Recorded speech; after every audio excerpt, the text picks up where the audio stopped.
Hi, I wanted to tell you about some books that I recently read. It's actually a series. There are three in the series. The Hunger Games series, you may have heard of it.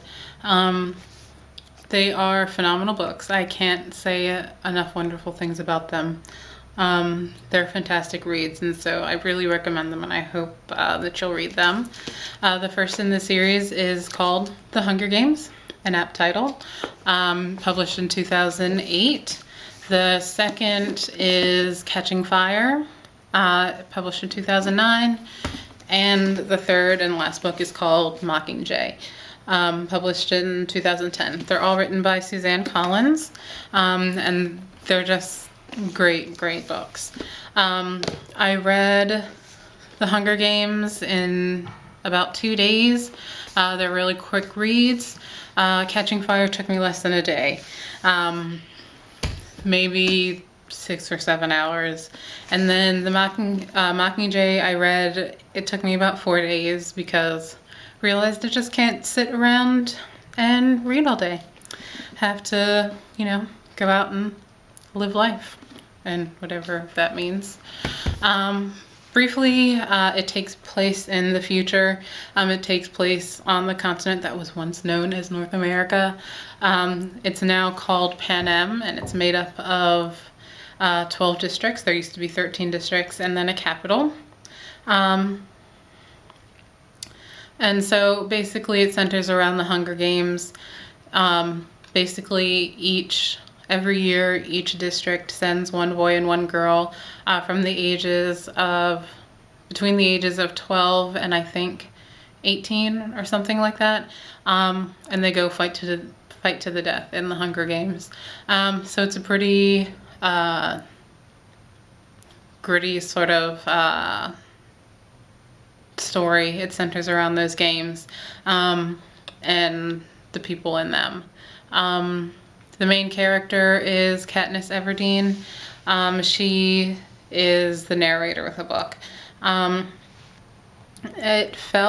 Reading these books felt like a literary marathon.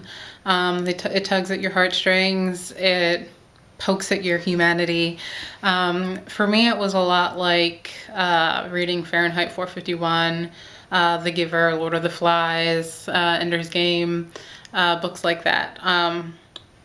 That are sometimes, sometimes it felt kind of disturbing, but in a good way. I haven't read a book like that in a really long time. Obviously, Lord of the Flies, The Giver, and Fahrenheit 451. I read all of those maybe at the very least 10 years ago.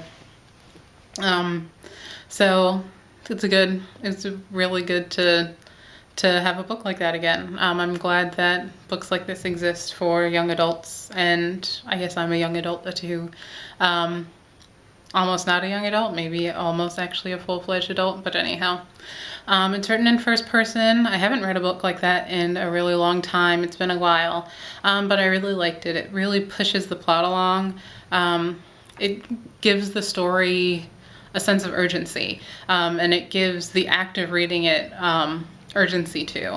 I had to go back and read things over again because I was reading so quickly. It's really suspenseful.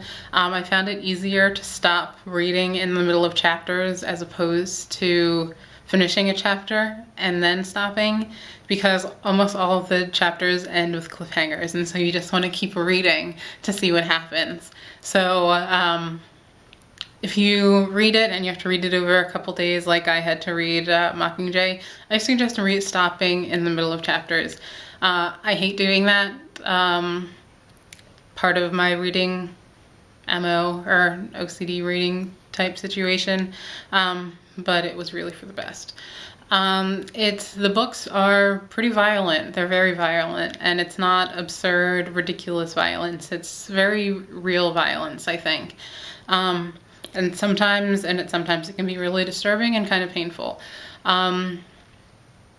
I don't think that means that it's inappropriate for younger adults. I think they aged it from grade 7 and up. I think that's totally appropriate. I mean, some of your 12-year-olds are playing Black Ops and yelling into a headset, cursing at 35-year-old men and women. So what can you do? I think that the violence is real, and the effects and the reactions to it are real, and I think that's a good thing for young people to consider when reading their books. So, or looking at violent movies or whatever. So I think it's a good thing. It's really good at discussing, I'm not going to say themes, that's very ninth grade English of me, but the books are really good at talking about issues or introducing issues of power and politics and freedom, and it really kind of shows what the effects of war can be on a macro level and a micro level, on an individual level. And I think that's important for young people to think about, because they are exposed to it. Some people on a daily basis, some people on a very individual level. And so I think that putting it in a book this way is I think it's a way for people to think about it in a way that doesn't necessarily affect them directly. And so, excuse me, I think that it's good. One thing that really surprised me about these books were that there are a lot of powerful female characters. And they're not necessarily main characters, but just in the story, in the world of the books in Panem. There are a lot of powerful female roles and characters. And I think that is really awesome. It's really nice to sort of read a book and see that. I wish we had a little bit more, or a lot more of that in other things like politics. How about the real world, and movies and things like that. So it was really nice to see in these books. There's some romantic, angsty stuff going on in the books, but I didn't mind it this time. Usually I don't want angsty love in my violent novels, but in this case it really worked. It really pushes the story and helps develop the plot instead of taking away from it. So that was nice to see as well. Instead of holding back the story, it really helps propel it forward. Most people, I read some of the reviews for these books, and most people like them or love them. One review that stood out, or a couple of reviews that stood out, was Stephen King's. He said that, what did he say?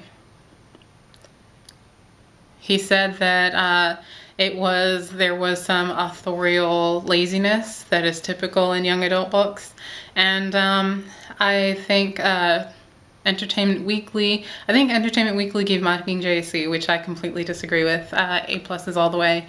And they said that some of the characters were sort of thinly imaged or imagined. And I also completely disagree with that. I think that Suzanne Collins did a phenomenal job giving a well-written, really good story. And I think as readers, it's our job to sort of fill in the blanks and use our imagination. And that's what you bring to reading the story, and that's what you bring to the story. So maybe that Stephen King's reader laziness. So there, Stephen King. So that's what I think readers should be doing.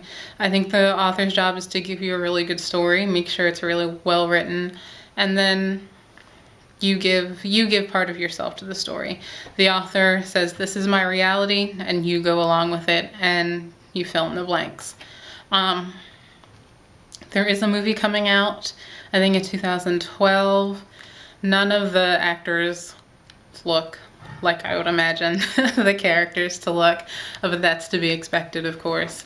I think it's weird because these books are so gritty, and Hollywood is so pretty and shiny that the idea of both of them kind of bump heads, at least to me. But I hope it's a good movie. I hope it's a really good movie. The book is written in first person, and the book sort of lives in Katniss's head. So I think it'll be kind of interesting to see how they take, you know, the events out of her head and put them sort of in a third person narration, in a way where you're seeing everything happen and not seeing them through the filter of Katniss, the main character. I think that they could do the book a little bit more justice if they did it and it was rated R. They're not going to do that. I'm pretty sure that they're not going to do that. So we'll see. But I hope it's really good. I probably won't see it in the theaters. I'll probably wait until it comes out on HBO, like I do everything. But yeah, I hope it's good.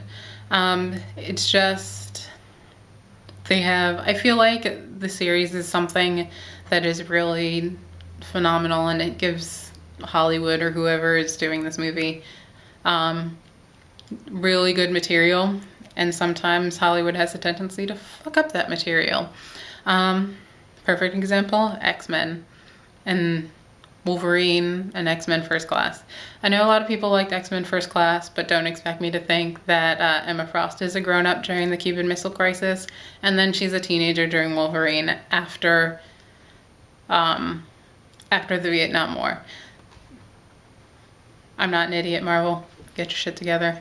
But yeah, I think that is it on the Hunger Games series. I really, really, really recommend that you read them.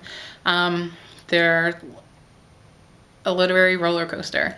And I really think there's something in it for everyone.